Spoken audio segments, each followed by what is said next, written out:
You're listening to the Brian Donahue Podcast, a production of Pursuit Friends' online community of Jesus followers, boldly going into the farthest reaches of the galaxy with the gospel of Jesus Christ. Pursuit Friends' online community is a place for Trekkies who love Jesus to talk all things Trek, their faith, and everything in between. Join me and special guests from around the world as we engage in relevant discussions about Trek and Jesus. Let's get ready to fly and boldly go right now. And welcome to another episode of the Brian Donahue Podcast. I'm your host, Pastor Brian, coming to you today from sunny Canton, Ohio. I can't say that every day, especially in the winter months.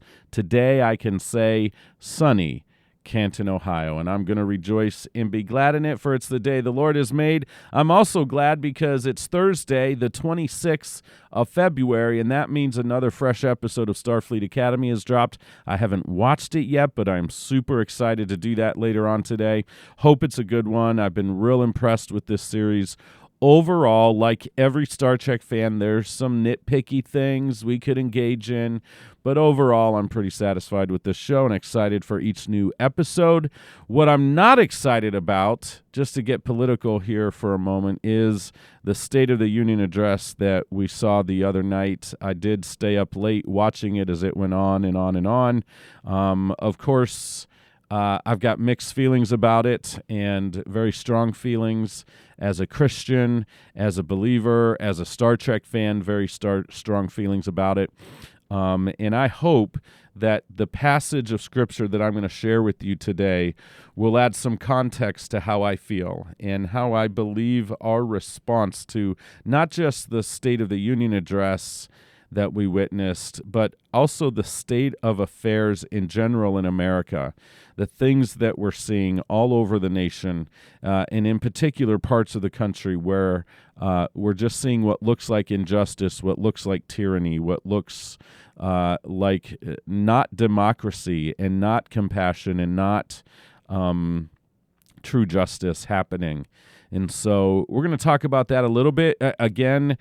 And I'm going to be in the Bible in the book of Luke. That's in the New Testament. Luke is one of the Gospels, which means it's one of the four stories that the different disciples wrote about the life of Jesus. They wrote these stories from different approaches and different points of view. And Luke is one of those. And we're going to be talking about the disciples, about Jesus, and about a particular people group called the Samaritans.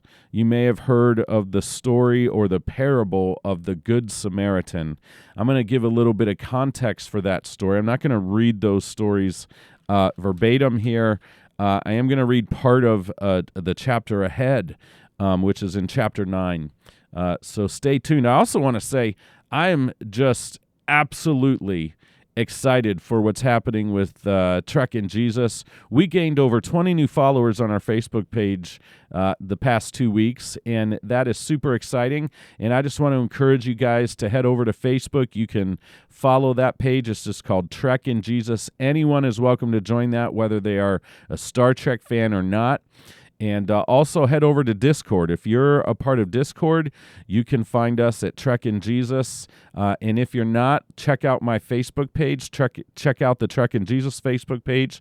There are links and invites to join that Discord. It's really easy to join if you're not. And I've got categories of all the different Star Trek episodes, movies, what have you, and then also a place for prayer requests, places where I post my messages and YouTube videos and special calls to action that I do once in a while on there, and we can interact with each other around Star Trek and Jesus. So you can come in if you want to talk about Star Trek, hit that. If you want to talk about Jesus, you can do that.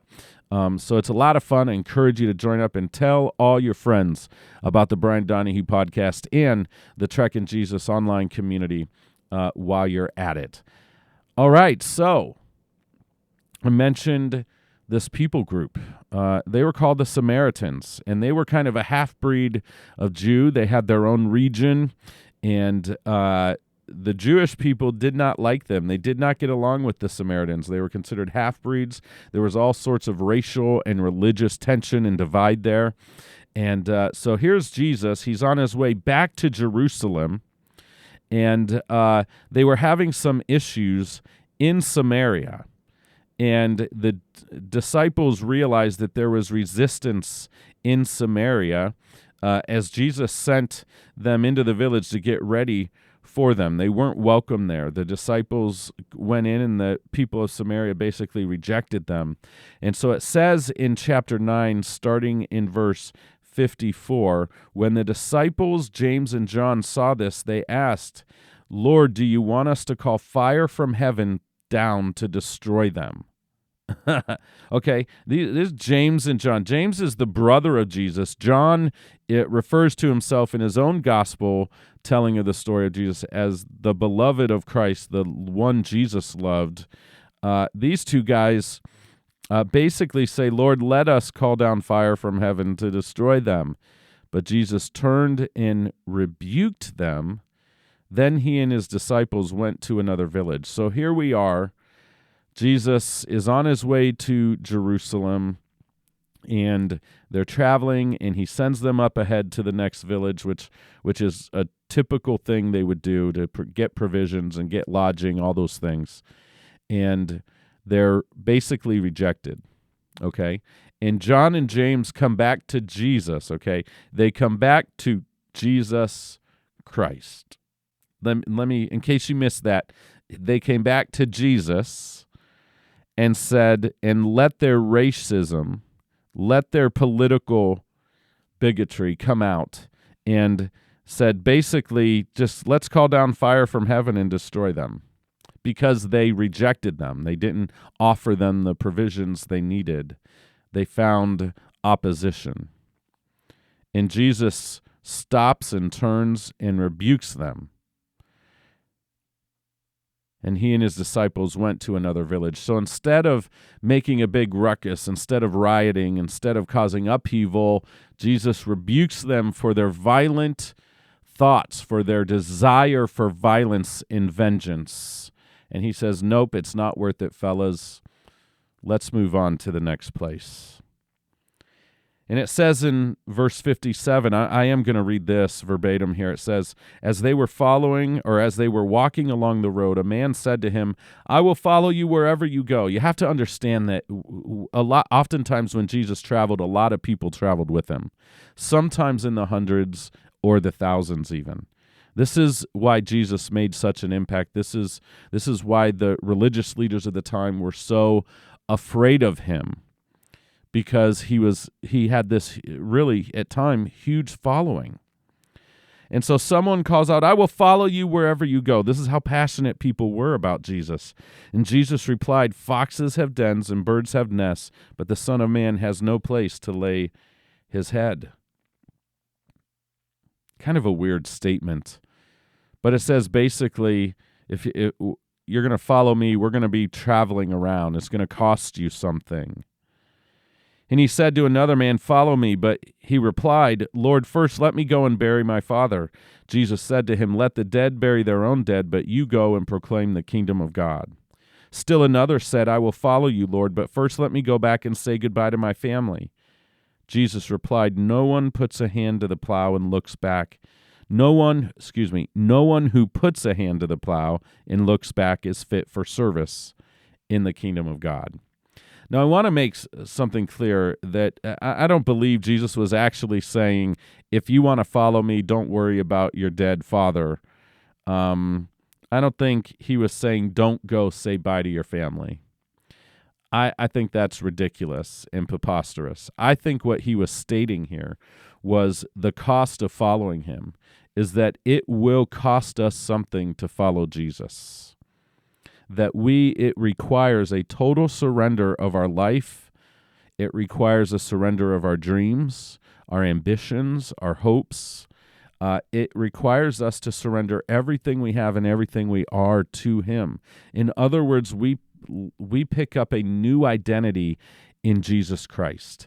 And the cool thing about that is that identity is our true identity. We can never do better than that identity we have in Jesus Christ, and that is that we are beloved children of God, That is that he has a plan and a purpose for our life, that he has plans to prosper us and to use us to be kingdom builders, to be encouragers, to be missionaries everywhere we go, to everyone we meet.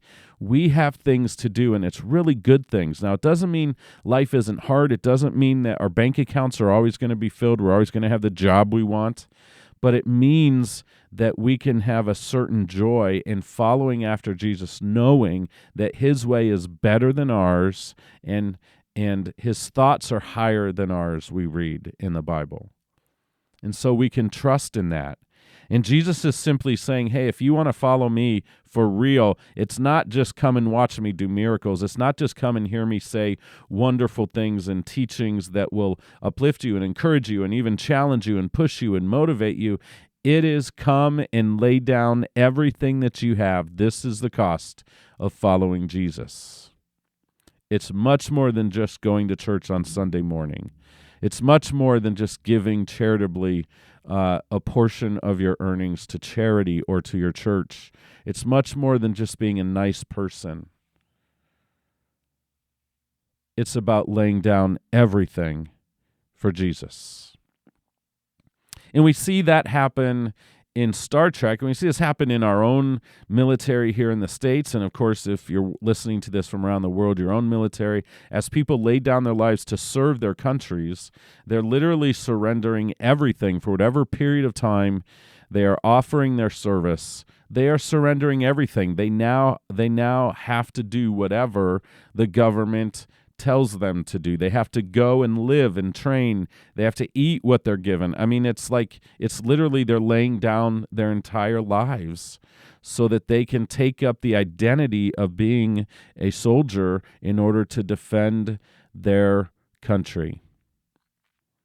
And Jesus is simply saying a very similar thing, is you have to lay down your life to follow me. It's going to cost you everything. But the cool thing is that when we surrender everything to God, what we get back is so precious. What we get back is so much better because we can have joy regardless of the circumstance we're in. We have hope regardless of whatever circus is happening in Washington, D.C., whatever terrible things are happening in Minnesota and in other parts of the country where families are being ripped apart unjustly. We have a hope in Jesus. That's part of our identity in Jesus. And so now as we go forward past chapter 10 here into the parable of the Good Samaritan, you can understand why this story would be so controversial to the people Jesus was telling it to.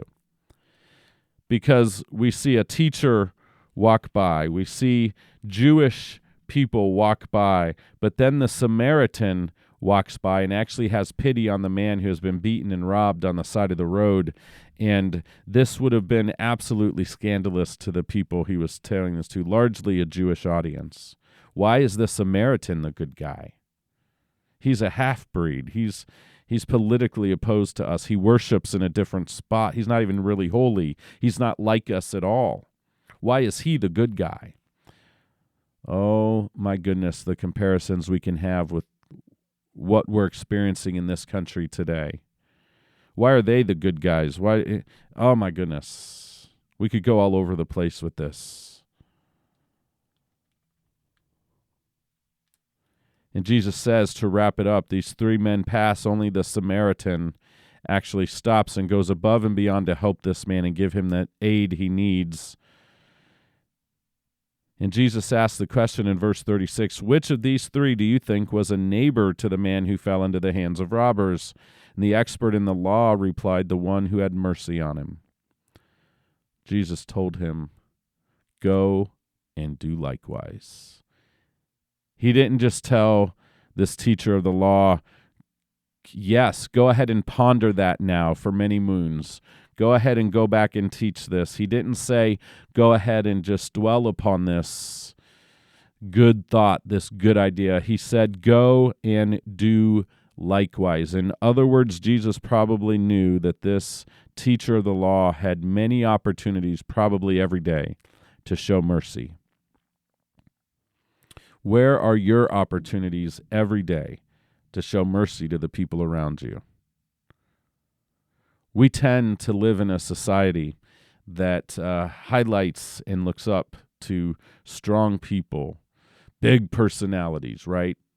Everybody wants to be rich and famous. Everybody wants power. Everybody wants fame. Everybody wants fortune and position and title. Where are the merciful ones? Where are the humble ones among us who are going to go and show mercy?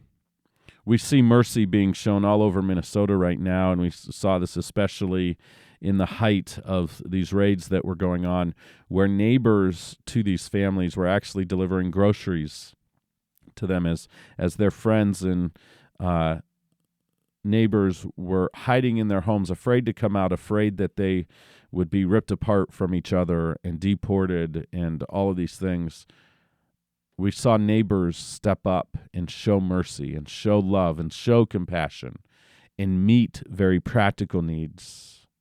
Mercy is not something that can be contained in our hearts. It has to be expressed through actions. Mercy without action, love without action is meaningless. It has no power.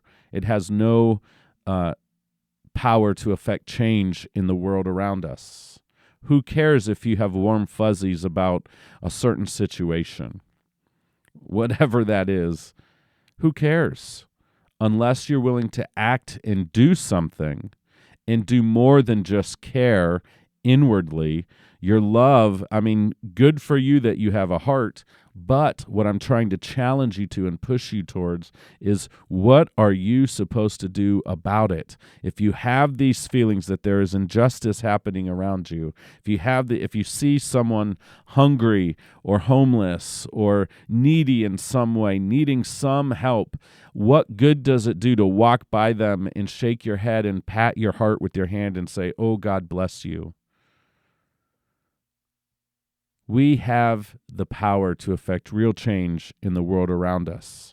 We need to be a people who will stop and take care of the person that has been beaten and robbed, who has been abused and neglected, who has been forgotten, who has been pushed aside by our society, by culture. And for some of us, that's going to mean having to reach across the political aisle. For some of us, that means there might be a Democrat in our life. Oh no, a Democrat that we're going to have to show love to, that we're going to have to show mercy to. And for others, it might be a Republican.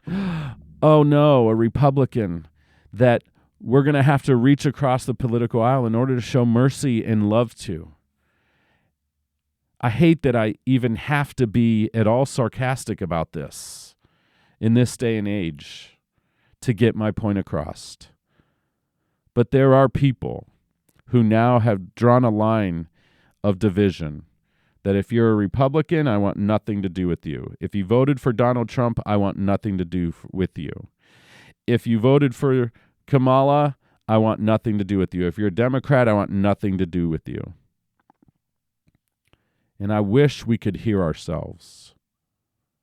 I wish that we could hear ourselves and see the lack of mercy, see the lack of patience, see the lack of love. Because Jesus, I've talked about this before, drew a very strong line when he said that the top commandments is love the Lord your God with all your heart, mind, soul, and strength. And the next one is like it, love your neighbor as yourself. And our neighbor is everyone, even our enemies. And so we have to figure that out. And even if you're not a Christian right now and you're listening to this and you're an avid Star Trek fan and you're passionate and you believe in what Star Trek stands for, you have to live that way too. Or you're living in this world where you are double-minded, where you only show grace and mercy to people you like and love naturally, the people you're supposed to love naturally, your family, people who vote like you, people who look like you, think like you, whatever. And so whether you're a Christian or not, if you're a Trekkie who's a Christ follower, or a Christian who doesn't really like Trek, but somehow you're listening to this podcast right now, or maybe you're a Trekkie and you don't have any religious affiliation at all.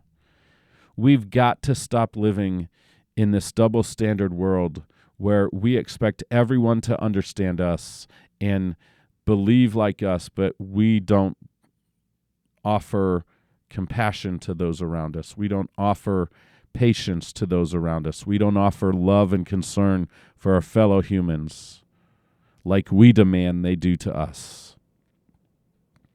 We need to listen. We need to stop and listen to each other. And what I saw in that chamber in Washington, D.C. the other night was not two political parties willing to listen to each other. It was enemies. And it was derangement. And it was a circus. And it was a big show. It was chaos. And I just want to say that as a pastor, as a Christian, Donald Trump does not represent my beliefs, my passions, my hopes for the future and for this country. And I might lose some friends over that. But I just cannot support a man who is so crude and mean and bigoted. Obviously, we can't ignore that, Christians. He is. And we can't ignore it. We just can't ignore it any longer. And we've got to quit making excuses for the behavior that we're seeing from our highest office. And we have to live a certain way. We have to live like the Good Samaritan. We have to live like the disciples eventually came to understand. John and James here came and said, let's kill them all. Let's send fire down. They were racist. They were mean. They were cruel. They were frustrated and acting out of anger. Later on, we're going to see them lay their lives down and go into those spaces where they once were racist against, and show love and compassion and bring the hope and love of Jesus Christ. That's the type of change that I want to see in the United States and all over the world. That Star Trek fans, that Christ followers will come together and say, on this we agree. We treat everybody with respect, with dignity, and we honor their humanity. We may disagree politically. We may disagree about any number of things. But we agree in human dignity. We agree in love, about love and compassion. And let's open up the discussion. Let's listen to each other. Let's actually care about how we feel. And let's find solutions based on those findings, on those discoveries, on that communication, on that listening and compassion and love. Then we'll see real change. We'll see dynamic change all around us. And change doesn't happen on a national level when we sit down one-on-one with our neighbors and our friends and our colleagues, our coworkers, our classmates. Change comes one person, one conversation, one hug, for crying out loud. We need to hug each other more. We need to greet each other with more joy. Even if we know we disagree, we need to be excited to see each other. We need to make each other feel that value and that worth. And we need to honor each other in that way. My response to what I saw in the State of the Union is based upon what I hope is a place of love. There's frustration there, yes. There's disgust there from me, yes. But I cannot feed into any longer adding to the rage, adding to the chaos. I want to be a voice that stands out. I want to be someone who shines a big old bright light on the hate and the bigotry and the racism and the injustice. And I want to be someone that says there's a better way. There's a better way. And I believe that Jesus Christ is the ultimate better way. And for us Star Trek fans, we know there's a better way because we know that debate and conversation should always come before any act of violence. We should always try to work out our differences in a peaceful way. But when we name call and we ridicule, it closes the door to any type of meaningful debate. It absolutely shuts it. It slams it shut. And so let's make sure we avoid that. Even in those subjects and areas we are very passionate about, we have to make sure that we are not closing the door to true debate and true conversation by spewing our own hate towards those people that think differently than us. Even if we believe they're doing it to us, we need to rise to the occasion. And I believe, the Bible says this, and I believe this, that a quiet answer or reply actually causes peace. I'm paraphrasing. But when we refuse to yell back, it actually changes the tone of a conversation. And so let's be that people. Let's be those kinds of people and humans who choose to respond with peace, who choose to not ignoring anything, not being weak. It's actually harder to respond this way than it is to yell back in rage, just spewing more hate. It's actually much harder to stay calm, cool, and collected, and to let the peace of God win the day. So wherever you are, whatever position you're in life, whether everything is going really smoothly for you, I pray that you will feel the peace of God this very moment fall upon your life. I believe that as you engage more and more in love and compassion and being a peacemaker, being a bringer of peace, that you will begin to see change happening around you in your own context, in your own worlds. And remember, it's one person at a time, one conversation at a time, one hug at a time.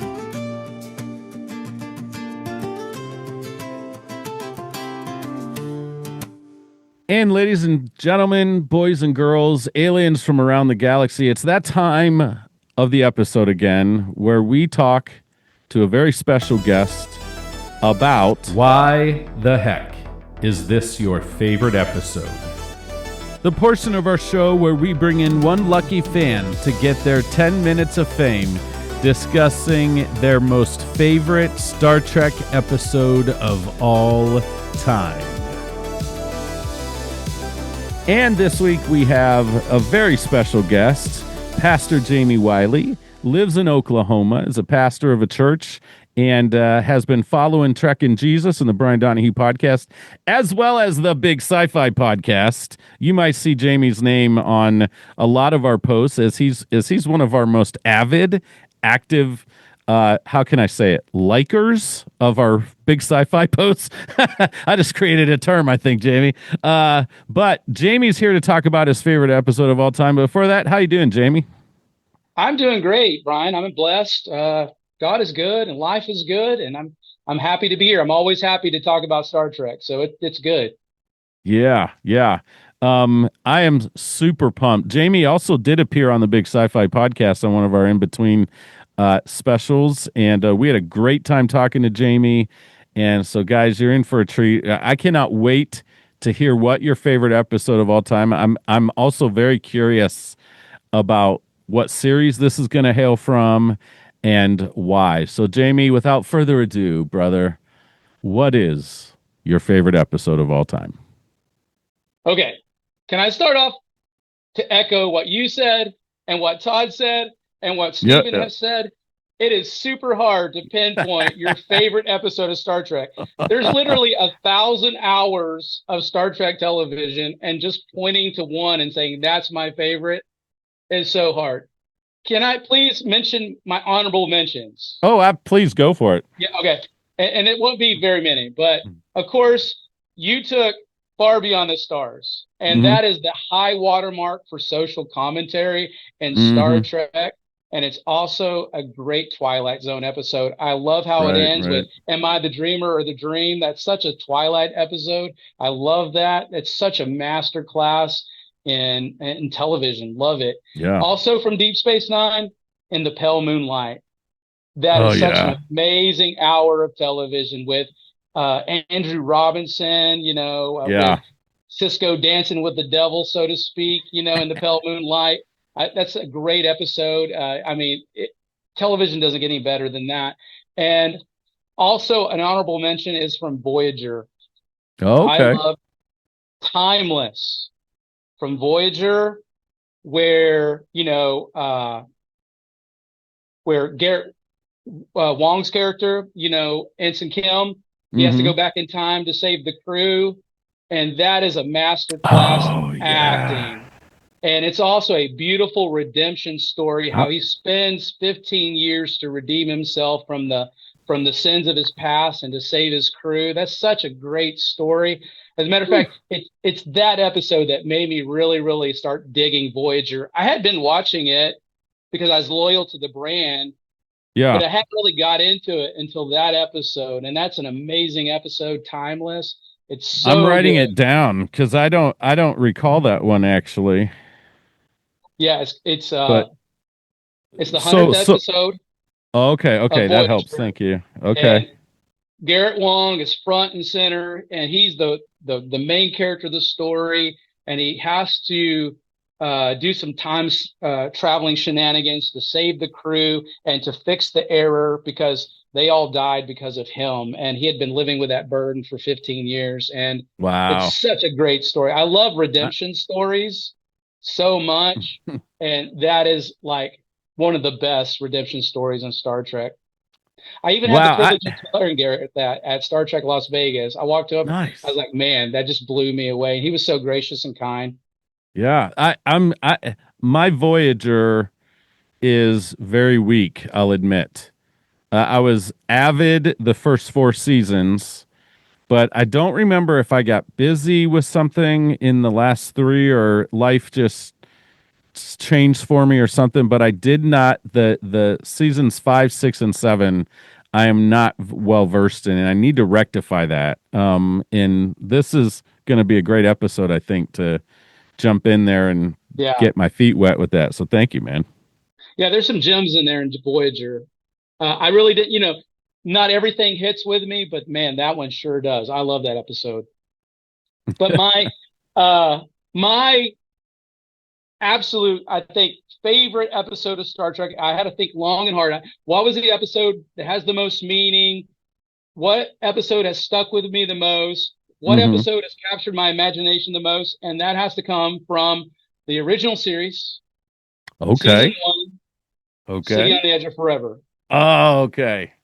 City on the Edge of Forever. And I listened to the Big Sci-Fi podcast, and I listened to that. Y'all had a wonderful episode where you discussed City on the Edge of Forever.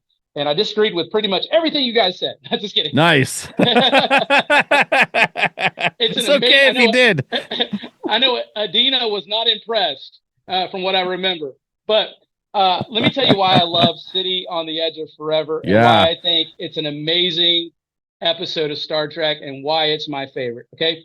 First of all, it is the most cinematic and beautifully filmed episode of the original series. Yeah, hands down. Yeah, they film it on the back 40 acre lot where Gone with the Wind was filmed, where the Andy Griffith Show was filmed, where so many iconic movies were filmed, and so it doesn't feel like television at all. It feels like a movie. It feels like Hollywood, and it's so beautiful. And I think because of that, because of the way it was filmed, I thought it brought out the best in William Shatner's performance. I think it's by far his best performance, but also he had an amazing leading lady with Joan Collins, and she gave a stellar performance, and it feels like cinematic and beautiful and old Hollywood in the best possible ways. And I love that about it. It's so good. I can watch it anytime. Even my wife loves the atmosphere and the vibes that it has. And my wife is not the biggest, fan of Star Trek, but she'll sit down and watch that one with me pretty much anytime. I also love City on the Edge of Forever because I think it's the perfect, and I'm going to use the word distillation of what makes Star Trek great. And let me explain what I mean by that. Yeah, we please all know do. that. Okay. We all know that Star Trek was invented by Gene Roddenberry, right? He was the visionary. He was the creator. He's the one that came up with the wagon trains to the stars concept. But it took a lot of people to make Star Trek great. Yeah. It took Rob Justman. It took D.C. Fontana. It took Samuel Peoples. John D.F. Black. It took Gene L. Coon. It took all of these writers and producers to make Star Trek into the amazing show that it became. And so because of that, in the same way, City on the Edge of Forever is the product of many different people. I'm sure you've heard about the controversy because Harlan Ellison was always mad that he was rewritten.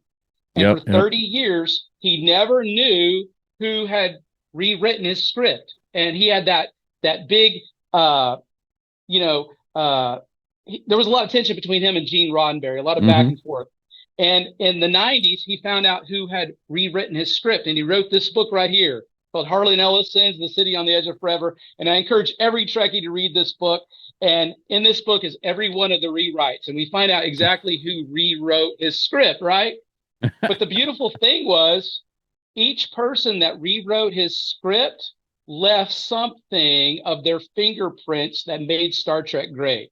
Okay. Like, for instance, Harlan Ellison, master writer, won the Hugo Award 8 times. He wrote the best episode of The Outer Limits. He wrote Demon with a Glass Hand. He wrote Soldier. He is one of the most celebrated sci-fi authors of all time. He left this beautiful sci-fi concept of the City on the Edge of Forever and the Guardian of Forever, and he gave us that.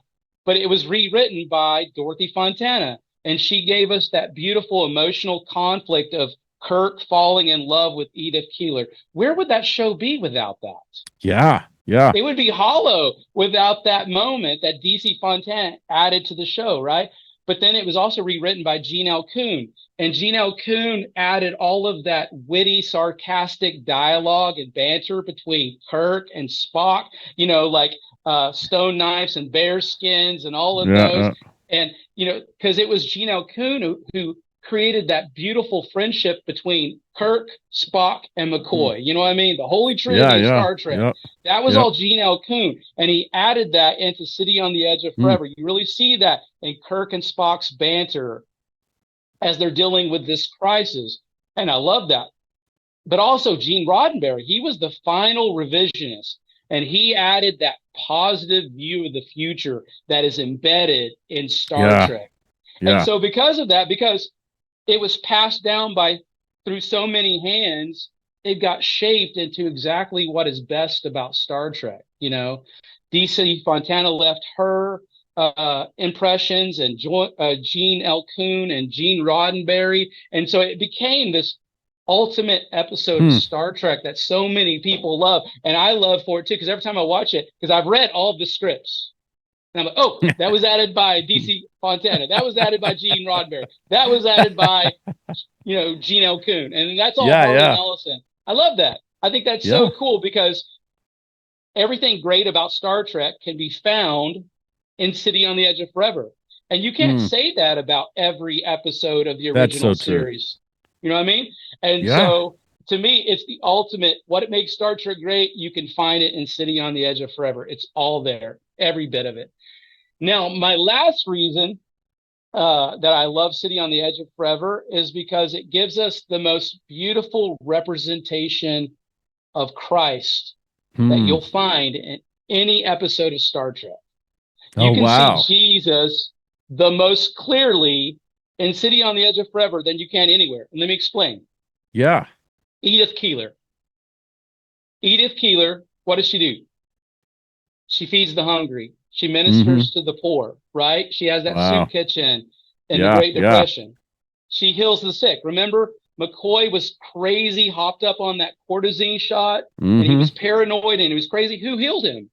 Edith Keeler, just like Jesus healed the demoniac of Gadara and brought him to his right mind. And also she was a prophet, remember? she could see that positive Star Trek future. Oh She my saw goodness. it. Yeah. Remember? Yeah. She was talking to Kirk about how she saw that future.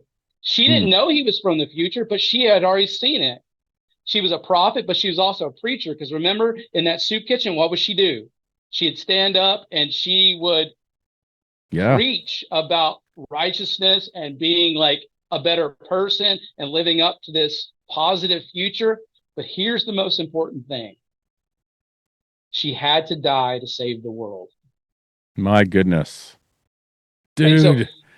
I see Jesus so very clearly through this representation, this Christ-like figure of Edith Keeler. Her only flaw was she fell in love with Kirk. I mean, that's Yeah, like, yeah, yeah. but other than that, she was the perfect representation of Jesus in Star Trek that you'll ever see. I mean, I don't know if I doubt they intended it to be that, but Right, that's what it is right. for me as a Christian. Yeah. That's what I see very, very clearly in that character of Edith Keeler, is this very Wow. Christ-like person who's living Yeah. out the ministry of Christ, but also fulfills the purpose of Christ by dying to save the world, Right. Because when Kirk Wow, shows dude. up, he knows she has to die. And that's a sad thing. And that brings in that emotional conflict of him falling in love with her and that dynamic that DC Fontana brought in. But Yeah. it's deep, it's theological, it's beautiful, it's transcendent in so many ways for me. I know a lot of people, don't always go back to the original series and don't always appreciate the original series. And some people don't look past Harlan Ellison and all of his Mm-hmm. bluster. And he made a Mm-hmm. lot of enemies and he was very curmudgeonly, but it's a beautiful story, well Yeah. told. It really is. And Jamie, man, that is one of the best descriptions of City on the Edge of Forever I've ever heard in my whole life. Well, I've literally read And every book I could find on you it. could tell, you could tell. I was beautiful, man. There's a couple things you said that I want to make sure people understand, or at least think about. Besides, you're making me want to go watch this episode immediately following our recording here. Um, but first of all, the teamwork on this episode, and really that exists on any television show, but Star Trek in particular, like it's not uncommon to have 4 or 5 writers per script, and to see just the collaboration that has to happen. And even as we see with Spock, Kirk, and McCoy and City on the Edge of Forever, and a lot of other episodes, we see kind of that triad of friends having to collaborate, having to work through their differences, like because they're so vastly different, all 3 of them. Yet they're bound together by friendship, Yeah. brotherhood, um, and they really have to overcome a lot. And they Yeah. have pretty strong disagreements. I mean, McCoy is not afraid to say, "You're wrong, Jim," you know, and to Spock too, like to question, to be that questioning conscience always there. And so you kind of pointed that out in the story, but I have never I've just never heard anybody talk about Judith Keeler in that way before. But as you were describing it, I'm going, especially as a pastor, I'm going, holy cow, this is a class that can be taught at a university. I feel like I just got a 10-minute master's course in theology and Star Trek here and in Jesus. So and the episode is spectacularly beautiful, and for all the reasons you said, it just stands out. And it is incredibly inspirational. Like I think humans, not just Christians, but humans are really drawn towards and challenged by that ultimate sacrifice, right? Yeah. And uh, it's just powerful. It's profound. Um, Whatever people think politically of like military and armed service, like we all get emotional when we hear that someone has had to die in the call of duty to defend their country or because they were ordered to go somewhere. Yeah. everybody appreciates and honors that ultimate sacrifice. And it's just beautiful. And of course, as we're both pastors and we're in love with Jesus Christ and have experienced redemption in our own lives because of Jesus. And I'm with you, brother. Like the one of the reasons I'm drawn towards Star Trek is there are so many redemptive stories Yeah. of people getting a chance, of people getting to overcome, of people laying down their lives for others, of all of those things. And it's one reason why I can say Star Trek, I can see the intersection between my faith and how Star Trek works with that. There's Yeah. definitely those liminal spaces for sure. But it's also what makes it so interesting, right? Because we were talking Absolutely. off camera about kind of some of the political state of our nation and how we're dealing with that as pastors. And I think we kind of intentionally live in those liminal spaces, anyways, right? To where we're trying to show people the love of Jesus, show people the compassion of Christ, but also the challenge of Christ too, because he did make people uncomfortable. When he spoke truth, it was uncomfortable to a lot of people. Mm-hmm. And so I think we see that in Star Trek too. We see people willing to speak up against injustice, people willing to say, hey, this is wrong, or we need to be doing this, or we're not focused on the right thing. And it's a beautiful thing, man. It's a beautiful thing. It is. It is. And once again, those redemptive stories are just Star Trek is so full of them. Like Yeah. I'm thinking of Deep Space Nine and Damar and his Yes. Oh my redemption gosh. Yes. and how he eventually So became a good. folk hero and died for the people of Cardassia. I love that story arc. That's one of the best character turnarounds in all of Trek. I Absolutely. just fantastic. So good. And you're right. And we as Christians, we have to find where our fandom intersects with our faith and recognizes where they intersect and celebrate Mm-hmm. those. Yeah. It's kind of like what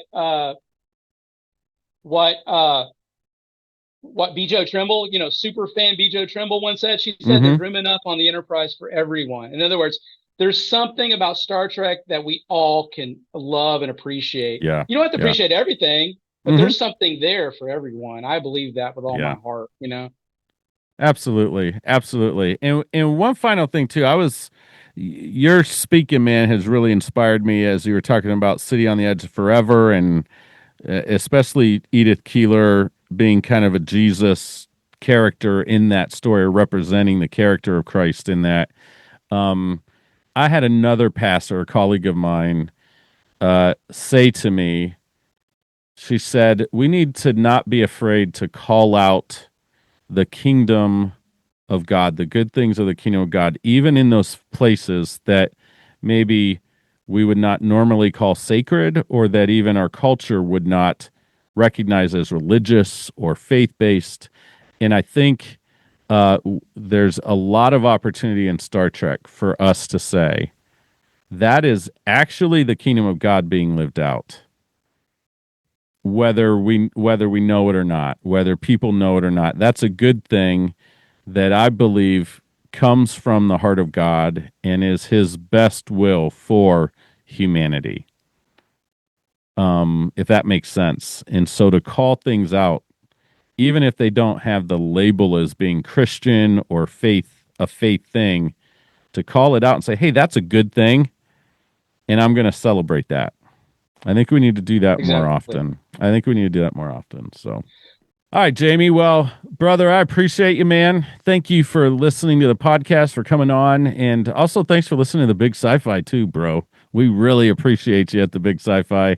And we'll probably have you on again some other time. Maybe we'll get together on one of these podcasts soon and be the before, talk more theology, talk about what's happening in the world together as pastors and I would believers, love that. and see what happens and who we can encourage. So, Jamey, thank you for sharing.